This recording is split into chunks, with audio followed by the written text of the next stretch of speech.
Good afternoon, everyone. My name is Creighton Piper. It is Saturday, November the 4th, 2017, and Iran is in the headlines today as it recently announced intentions to develop a Bitcoin-centric economic infrastructure that would eliminate the use of the United States dollar within the country and bring Bitcoin to the forefront of the country. The reason for this is because United States sanctions against the country of Iran have been devastating to its economy, specifically the financial, energy, and shipping sectors, and I guess they've had enough, and now they're ready to move on and eliminate use of the US dollar and embrace Bitcoin fully. It is good to see this happening. As a crypto fan myself, other countries we've covered. Russia, they are developing their own cryptocurrency called the crypto ruble. And I'm not sure how I feel about that. I'm not sure how I feel about a highly regulated, state-implemented cryptocurrency. At least it is going to carry that label initially.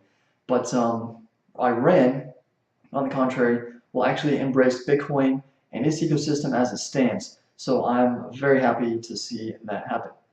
Now, these sanctions against Iran are not new. They've been around for years, decades, as a matter of fact. And users of cryptocurrencies have always found ways to circumvent the sanctions, and they've been using Bitcoin all along. As a matter of fact, there's a site called CoinAVA. It operates within Iran and I believe globally, but it allows users to essentially organize meetups, meet face-to-face to do peer-to-peer exchanges of cryptocurrency, especially Bitcoin.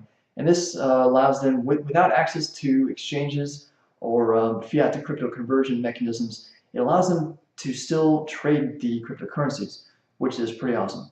Now, that'll no longer be necessary if Iran successfully implements this Bitcoin infrastructure. So we will just have to continue to follow this and see what happens there. Now, Iran is not the first country to really implement Bitcoin infrastructures. Sweden also has jumped on that train. Their intent is to develop a completely cashless system by the year 2030, and incorporating Bitcoin and other cryptocurrencies will be a huge part of that. As for the price of Bitcoin itself, it seems to be relatively unaffected by this news. There's still quite a bit of excitement surrounding the SegWit 2x hard fork that's coming up here on the 15th of November. And right now, taking a quick glance at the futures, the legacy Bitcoin futures are trading at just under $6,400, while the SegWit 2x futures are trading just over $800.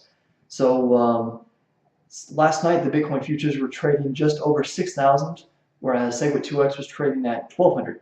So what this would seem to indicate is that users will continue to embrace the legacy Bitcoin blockchain and shrug off the SegWit 2x hard fork, as it has done with all the other hard forks in the past.